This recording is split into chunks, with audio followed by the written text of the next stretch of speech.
Asalaamu calaykum waraxmatullaahi wabarakaatuh. Kusoo dhawaada walaalayaal channelkan magaciisu yahay King Koshin. Halkan waxaan igu soo gudbin doonaa sheeko aad ula yaabi doontaan oo ku saabsan aargoosi. Aargoosigaas oo ah heer ay gaadheen booliisku inay yidhaahdaan waxaan aanu baadhaynaa ama aanu daba soconaa waxa weeyaan jinni iyo sheeko aan u taag weynay dhinacan u qaadno. Marka sheekada waxay ku bilaabmaysaa waxa weeyaan waxa ay ka dhacday waddanka waxay ka dhacday markaa Cumaan caasimadda waddanka Urdun 1986. Markaa aargoosiga cajiibka waxa uu ka dhici doonaa meel loo yaqaano foorno ama meelaha lagu sameeyo roodhida ama loo yaqaano foornada ama loo yaqaano moofada. Meesha waxaa ka shaqayn jiray 4 nin, 3 nin baa ka shaqayn jiray. 3 nin baa ka shaqayn jiray. Nin waxaa la odhan jiray Waliid oo waa ninka xaqlaha meesha iska lahaa. Cannaan oo isagu ku shaqo lahaa inuu sameeyo oo uu soo diyaariyo burka ama daqiiqda. Iyo Anwar oo ahaa ninka intuu waxaa la soo diyaariyo qaado ku guri jiray dabka markay bislaatana kasoo saari jiray foornada oo u gudbin jiray Waliid si uu Waliid u sii iibiyo. Waliidna markaa isagu lacagta iyo waxaas uu ururin jiray xagga hore u fadhiyi jiray oo dadka macaamiisha u soo dhigan jiray soo dhawaada maxaan ka iibiyaa lacagtu ka qaadan jiray. Xisaabta habeenkii maalintii intii la shaqeeyay ama shiftiga la shaqeeyay ayuu xisaabin jiray. Markaa subaxyada ka mid ah abaaro 8 subaxnimo ayaa mar kaliya waxaa la maqlay rasaas 4 xabo oo rasaas baa la maqlay. 4tii marka la maqlay meesha waxaa joogay 3 nin. Markii rasaas la maqlay ninkii Waliid xagga hore fadhiyayna xaggii ugu soo eegay dambe. Ninkii maxaan ku dhahayay Cannaan baas diyaarin xagga kala soo eegay waxa bay arkeen ninkii Anwar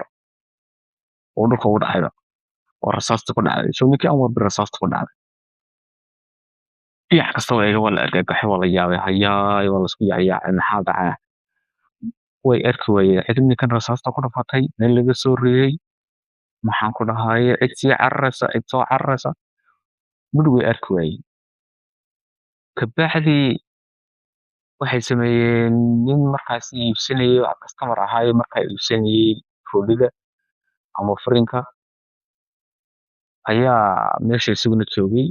Labadii nin ee ninka xaqlaha ahaa Waliid iyo ninkii Cannaan ahaa baas diyaarinayay ninkii way qaadeen wuxuu dadku ku dhacay dhiigii wixii gaarigii ninka xaqlaha Waliid bay saareen ilaa dhakhtarkii ayay la yaaceen. Marka intay dhakhtarka ku sii wadeen ninkii waa nin xabada ku dhaceen koomo ku jira bas lahayn isagu laakiin iyagu marka laakiin saas ku dhintay. Kabacdi markii dhakhtarkii la geeyay dhakhtarkii uu baaray la eegay dhakhtarkii wuxuu sheegay markaa xabaduhu inay meel aad iyo aad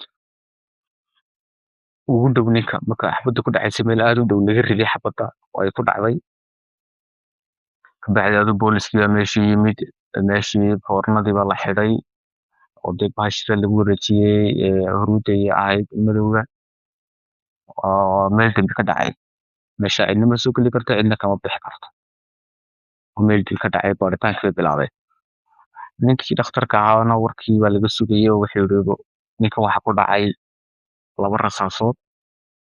oo kala duwan oo 5 millimeter iyo 9 millimeter. rasaasuhuna cabir bay kala leeyihiin oo kala weyn marka weynaantaas 5 millimeter iyo 9 millimeter kala ahaayeen waana 4 xabadood 4 rasaasood ayaa ku dhacay. Mid waxay kaga dhacday garabka midig, mid waxay kaga dhacday madaxa, mid waxay kaga dhacday qoorta, mid waxay kaga dhacday laabta oo dhanka wadnaha ah oo soo dhintayba. Kabacdi boolisku markay baaritaankii bilaabeen ay isku dayeen inay baaraan wixii u horeysay sameeyeen waxay ahayd inay baaraan qasharkii rasaasta ka soo haray ama intii birtireeda ka soo hadhay maartireeda ka soo hadhay rasaasta waa la deydayey marka waa la waayey. Dabeetna waxaa la yidhi mar haddii intaas dhacday de niyo malaha labadii ninka qaaday ayaaba de malaha markay qaadayeen alaabtii waxay sii qaadeen iyagii baa la xidhay waa la wareystay waxay yidhi bal ka warrama say wax u dhaceen. weliid baa lagu bilaabay weliid wuxuu yidhi duniyaan waxa ka hore fadhiyo buug baan akrinayay nin macaamiil la joogay oo sugayay wax rasaastaa noqday markaasaa usoo eegana waaba ninkii anwar oo dhulka u dhacay ayaan arkay. haddana waxaa la wareystay ninkii xanaan ahaa isaguna wuxuu yidhi duniyaan anigu diyaarintaasaan ku jiray oo waxaan diyaarinayay bahashaasaan xashiyey oo aan diyaarinayay burka ama daqiiqdaas markii aan saa usoo jeestina waxaan arkay ninkii anwar oo dhulka ku dhacay. marka muuqada ama meeshan foornaduna albaab kaliya leedahay albaabka kaliyana de waa meeshan weliid fadhiyo oo weliid wuxuu yidhi anigu ma arkin wax cid wax rufato sii carartay oo baxaysay meesha hareeraheedana ma arkin meel wax looga soo riday dhakhtarkuna waa kan yidhi de meel aad iyo aad ugu dhow ayay ninka rasaasta kaga dhacay. booliiskii waa yaabay wuu yaabay wuu baaray wax walba waa sameeyey. dadkii waxay wareysteen dadkii meesha ku hareereysnaa markaas macaamiisha ahaan jiray meesha ima jiray maad aragteen subaxaa ka warrama dadkii dhan baa lasoo rogay subaxaa ka warrama cidiis haysabto isku buqbuuqase maad aragteen maxaan ku dhahaayeen miyaad aragteen cid isku hanjabaysa maalintaas miyaad kaloo aragteen cid indhaha isku gubaysay waxaas dhiba oo aad ka shakeen ma aragtay dadkii oo dhan may bay yidhahdeen yaabad. markii labadooda la wareystay waxba lagu waayey nin walba da yidhi anigu waxba ma arag wax walba booliisku dhinacay u qaadan waayeen ayaa waxaa la bilaabay marka inaa iyaga laftooda baaritaan lagu sameeyo oo noloshoodii hore ilaa ninka dhintay saddexdoodan noloshoodii hore dib loo soo baaro oo ay booliisku soo baaraan. markay soo baadheen wax allaala iyo wax dembiya oo ay galeen nag waa lagu waayay. mar saldhig looga yeeday mid baara in cid qabsadeen baara in ninkan dhintay cid dembi ay las qabsadeen la baaro nag waa la waayay. markii la waayay de booliisku waxay raadiyeen heer waxay gaadheen aniyo reetaha sheekadan walican u qadna waan garan weynay rasaasta hadhaageedii waan weynay meel wax laga soo rido waan weynay nimankan wax cadeyna laguma hayo kiiskii maxkamadda iska keen xaadani anagu ma haynin labada nin baa kalsooni diyaar maxkamaddii baa ka diiday oo tiradan iyo labada nin caddeyn ku hayay maxaa lagu xukumi karaa la oran karaa. nimankii baarayaasha booliiska inay gacan bay ka taageen. waayahay markuu arrinkii sidaa yahay waxaa loo yeedhay dambi baarayaal kale ayay maxkamaddu xisaabteeda tarbiyow kiiskaas nimankan way ku guuldareysteen booliiska way gudaheed wayna kusoo dhammaysaan arrinkaas oo aad wax la hubo oo ninka cidda dilka u geysatay aad soo sheegtaan ood keentaan. waayahay nimankii meeshii foorneed way yimaadeen dib bay hawshii u bilaabeen. wixii ugu horreeyay bilaabeen waxay ahayd inay wareystaan dadkii maalintaas subaxa yimid waa lasoo ururiyey dadkii oo dhan waa laysku keenay mid baa loo wareystay waxay noqdeen 21 qof 21 qof ayaa la wareystay oo ka warrama subaxaas aan meesha timaadeen maxaad aragteen maxaad ka shakigeen wax saasa ma aragteen nin walba filmay subaxaas sidii caadigeed meesha yimid waxba ka iibsaday waa iska timi 21 intii la wareysanayay oo kale waxaa la sameeyey dadkii jaarka ahaa miyaad ayaa la wareystay miyaad aragteen cid foornadan ama muufadan cid ku wareegaysay oo meesha kusoo noqonaysay ood ka shakiyeen meesha ay eegaysay oo idaan hore u arki jirin cidaan idin jirin xaafadda miyaad ku aragteen saasay u wareysteen. mayba soo istaag yaab marka waxa la yidhi arniyo heedhaha malaa ninkan jin baa la dilay oo rasaasta ku dhuftay oo la arkayn oo goostaa dilay ninkii isaga isdilay wax allaale iyo wala waayay meesh baa lagu soo noqday way fikireen daaqadaha baadhaan guriga xaggiisa siraa baadhaan moofadii baadhaan marka moofadii in markii ninka rasaasta ku dhacaysay wuxuu gacanta ku hayay inuu moofo meesha geliyo iyo hilib uu meesha geliyo meesha ku jira nin macmiil ugu jiray ayaa meeshii ka gubtay waa kuwii ninka la yaacay moogta cid meesha kasoo saarta markay bislaadaan ma laha meeshana wadankiisa dhacay kabacdi waxay sameeyeen labadii bay soo saareen moofadii iyo hilibkii waa la baaray iyo de gubti baa la baaray daqiiqdii hilibkii wixii baa la baaray moofadii waxbaa laga dhex waayay hilibkii saafsaafay ee saas ku rasaysnaa la geliyey wuxuu ku jiray markaa koombo amba bileed ama saxan godan oo dee markaa aan u baahnayn in weelka laga bedelo moofada si loo geliyo mid loogu talagalay in moofada lagu geliyo kii markii la baaray baa lagu dhex tegay rasaas hadhaageedii iyo laba xabo oo kale oo aan qarxin ayaa lagu dhex tegay waayahay hilibkan yaa lahaa waa la baaray maxaamiishii baa haddana dib loo wareystay maxaamiisha waxaa ku jira markaa nin yaroo 14 jir oo aad u yar ninka aadka u yar marka la wareystay waxa la bal ka waran maxaa aragto marka hore waa laga yara maamuleyso waxa la saaray waa nin under age oo da'dii waxa lagu wareysanay dambigii waxaas geysan waqti geysanaya reconstruction lagu sameeyay ama dambi baaris iyo waxa lagu sameeyay ma ahayn ilaa waalidkii fasax laga haysto waayahay dadkii kale oo dhan la wareystay ma lihiid marka waxa la sameeyay ninkii macmiilka ahaa armo intuu meesha yimid markii dilkan ku dhacay uu ninkii arkay meesha inay xirantay uu iskaga noqday ninkii yaraa baa daba loo yeedhay ninka yar baa la wareystaa markaasuu niyo anoo bartaa kubadda iskaga ciyaarna meesha agteeda ayuu noo yimi wuxuu yidhi halkaa diinarho waxaad igu geysaa moofada kabacdi moofada markaad igu geyso waxa ku tiraahdaa saacad kabacdi ayuu macmiil ku iman doonaa kaa qaadan doonaa hilibkaasi loo sii dubo moofada loo sii geliyo ama foornada ninkii wuxuu igu yidhi markaa 25 senti maxaan ku dhahaa lagu sameynayo iyo u jar inta soo hadhay 25 senti soo harana adigu iska qaado dee raasaan ku keenay waa la soo baaray waxa lagu yidhi ninkii bad garanaysaa ninkuu wuxuu dambeeyay hore maan arag mana garanayo laakiin hadduu soo horbaxa waan garan karaa saasa waayahay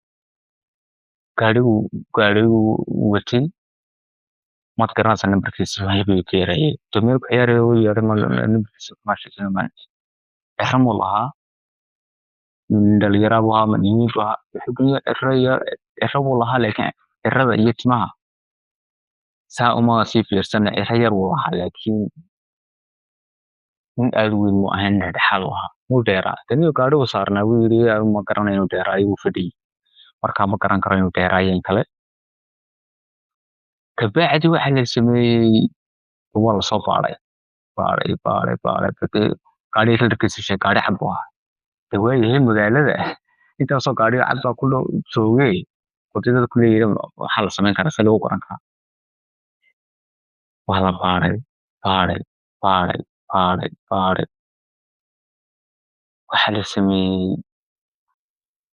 markaas si ninkii loo helo waxa la sameeyey bal in la baaro la yidhaahdo dib ninkii noloshiisa loo baaro dhintay anwar dabadeedna waxaa dhacday in mar noloshiisa ay la geeyey saldhig oo maxkamad nin isla galeen oo nin isqabsadeen ninkaas qabsadeenna lagu haystay inuu ninkaasi ina yar oo aad under age oo 14 jir ilaa 10 jir oo faraxmeeyey markii dambena kiisiida lagu waayey maxkamadu iska sii tiisay ninkii baa la baadi doonaa ninkii baa lasoo qabtay marka lasoo qabtay ninkii isqabsadeen bale weliba arrinkaa ka waran niyow markiiba arrinka uu qortay wuxuu yidhi nin hawshaas way jirtaa anaa dee saa sameeyey ninkaa yar anaa usoo dhiibay dee ninkani inuu dambiile ahaayo uu dambiga geystana dee rasaastaas ku dhacday waaba lagu garanayaayo waxa weeyaan waxay kaga dhacday meel aad khatar u ah oo cid kaleba kuma dhicin dee ninkii dambiilahan bay ku dhacday waaya hawshii baa la baaray waa la wareystay base waxay dhaceen ka war kasuuliniyow inantaas uu iga faraxmeeyey xataa in kale kumaan haynata inantayda ay ku tirtay ninkaas hawsha ay geystay maxkamad baan isla galnay allahu mustacaan marka maxkamad isla galnayna maxkamad waxay tiri wax dambiya waan ku waayey ilaahay baan ku dhaafay dayri ilaahay baan dayay xisaabta haddaba markay inantii weynaatay ee 18 jir gaadhay ayaa nin iga soo doontay ninkii markuu iga soo doontay meherkii intaan la gaadhin aan mehersan baan dee u sheegan ku dhiniyo inantaa hawl baa ku dhacday markay yareed dee saa uga waray waayo haddaanan u sheegin waxay noqonaysaa khiyaano oo dee ninkina hadhowta la ogaado yidhahdo inan waxaasaad siisay caynkano taa hawl kale ceeb kale ku noqonaysaa ma garanaysaa dee khiyaano inuu sameeyey marka kabacdi intaanu nikaaxi dhicin buu ninkii dee markii loo ballansanaa kabacdi buu odayaal soo diray hawshii sidiiba kaga noqday inantaan ma guursan karo haddana 19 jir markay gaadhay sidiisa leeg ninkii buu u sheegay intaan inantii hawshaas ku dhacday ninkiina odayaal buu soo diray wuu ka noqday guurka haddana saddexaad ayaa dhacday oo soo doontay sidiisa leeg markaasaan dee go-aan ku gaadhay buu leeyahay ninkan kaa goosto oo aan dee aan in badan sanad dhan aan ka fikirayay marka inanteedu imika waa 22 jir 3 jeer baa guurkeedaasi dib u dhacay arrintaa darteed dee waana qarin karayay laakiin haddana khiyaanay igu noqonaysaa inay hadhow soo baxdo oo maxaa la dhahaa dee inta maxaad ninka ragga ugu qarisay markaasaan go'aansaday in aan ka maxaan ku dhahay aan ka aargoosto waayahay ninkaa maxkamad la soo taagay oo yar buu qabsaday inantii baa loo yeedhay waa la wareystay maxkamaddii kabacdi ninka lawyer buu wanaagsan buu qabsaday oo aad baa loogu dooday intaasoo jeer laisku soo noqnoqday saddexdii nin baa loo yeedhay waa la dhaariyey halka warrama waa laga wigi hawshaasi way jirtaa waa la dhaariyey waxa lagu yidhi hawsha warrama way jirtaa bay yidhahdeen oo ku dhaarteen haddee sidaas darteed ayaan guursan karin inantaas aduu aakhirkii ninkii waxa lagu xukumay 15 sano ninkii dee ninka hilibka ugu soo qariyay rasaasta dilay Anwar inuu dee si uga aargoosto ayaa waxa lagu xukumay 15 sano kabacdi daadoo ninkii lawyerkaa baa dooday caddayntii wixii marka aduu 5 sanana waa laga dayay 10 sano aakhirka lagu xukumay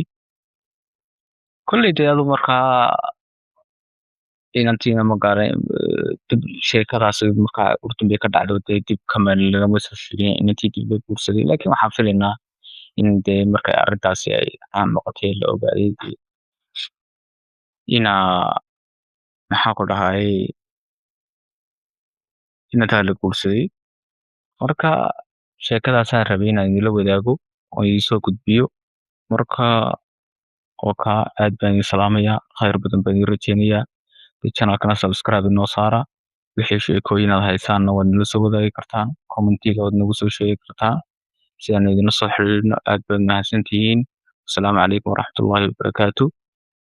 khayr badan baan idin rajeynayaa habeen wanaagsan maalin wanaagsan xilligaa daawanaysaanba wasalaamu calaykum waraxmatullaahi wabarakaatu